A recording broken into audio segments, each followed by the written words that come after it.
Terlambat. Selesai. Baik, semuanya masuk semua kan? Ada semua Masuk, kan? Bu. Iya, Bu. Alhamdulillah. Baik, sebelum mulai pembelajaran, tolong sampahnya dibersihkan dulu di bawah meja. HP-nya disimpan dulu ya.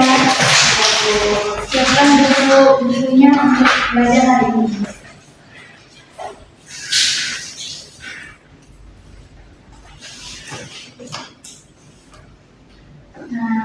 Nah, Ibu hari ini ada motivasi sebelum memulai pembelajaran pada siang hari ini.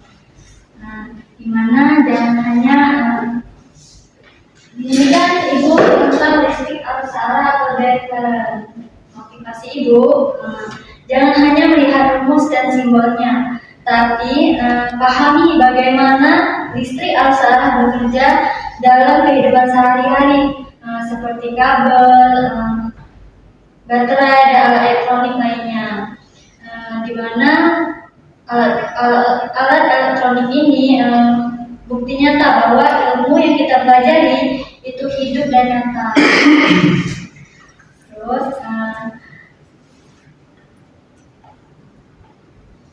di sini Ibu akan menyampaikan tujuan pembelajaran. Satu, itu mampu menjelaskan pengertian arus arah atau direktur. Dua, itu mampu menjelaskan hukum Ohm dan hubungan antara tegangan, arus, dan hambatan. Ketiga, itu menghitung besaran listrik yang tadi, tegangan, arus, dan hambatan menggunakan rumus hukum Ohm.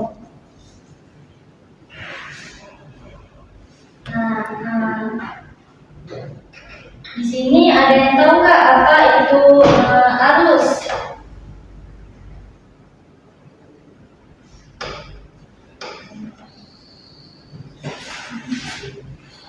Atau apa itu listrik? Arus juga. Arus itu muatan listrik. Ya, betul. Kalau listrik itu adalah gejala yang terjadi karena adanya muatan listrik. Ya. Nah, listrik itu energi yang sangat penting dalam kehidupan sehari-hari. Yang dapat kita gunakan untuk menyalakan lampu, menggunakan mesin, dan menjalankan berbagai peralatan elektronik lainnya. Terus setelah itu kita akan lihat video ini.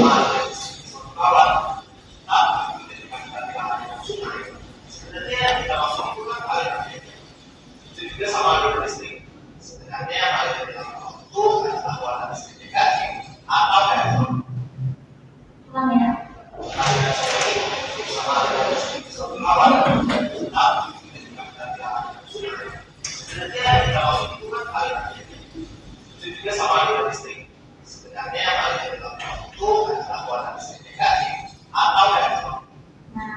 Dari video tadi menjelaskan bahwa arus listrik yang mengalir melalui penghantar.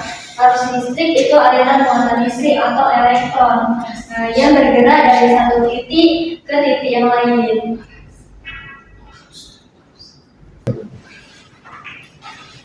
Nah, di sini aliran listrik atau arus listrik itu yang dijelaskan oleh Akbar tadi.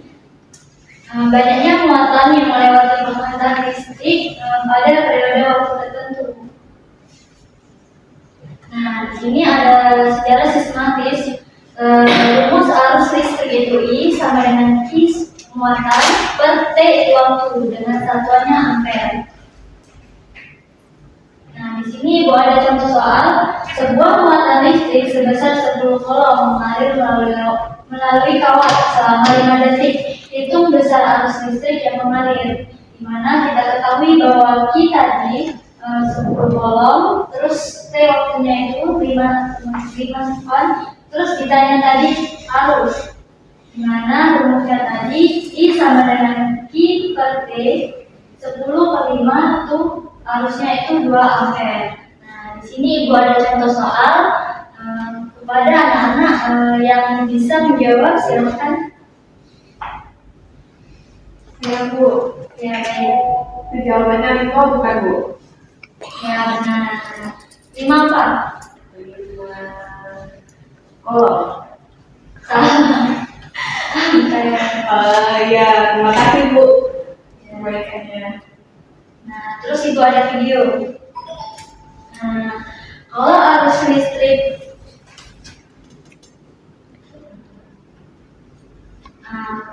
kalau arus listrik cuma mengalir di satu arah, itu disebut dengan listrik arus searah atau direct current. Sedangkan kalau listriknya bolak-balik, sebentar ke kanan, sebentar ke kiri, itu arus listrik bolak-balik atau disebut dengan alternating current. Nah, ini contohnya.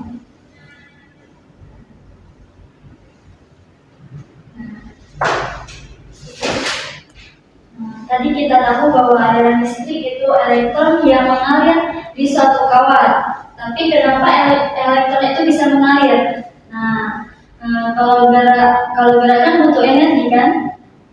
Kita balik ke video ini. Ada sebuah bola yang dipegang, terus dilepaskan ke bawah.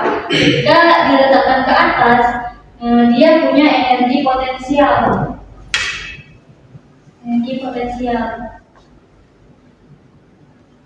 Nah, dan mempunyai gaya gravitasi.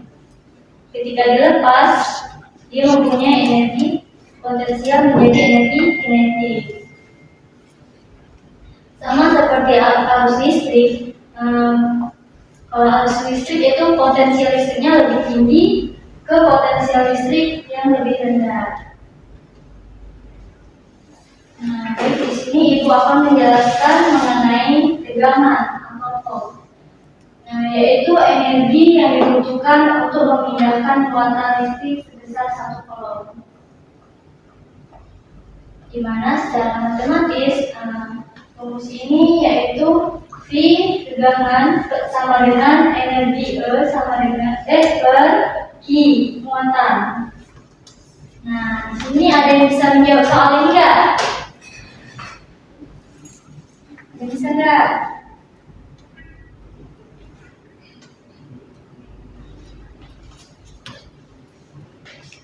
Bisa nggak?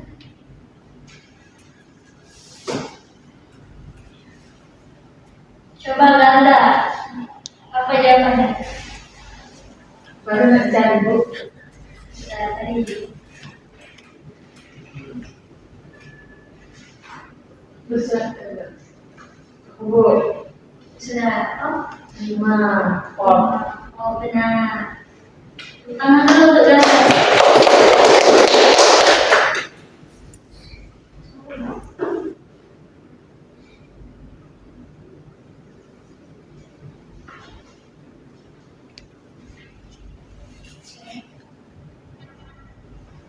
Nah, di sini ada muatan listrik A dan B dengan 1 joule atau coulomb. Yang asumsi bahwa listrik mengalir dari benda yang bergerak muatan atau biasa benda yang bermuatan positif ke benda yang kekurangan muatan yang dianggap bermuatan negatif.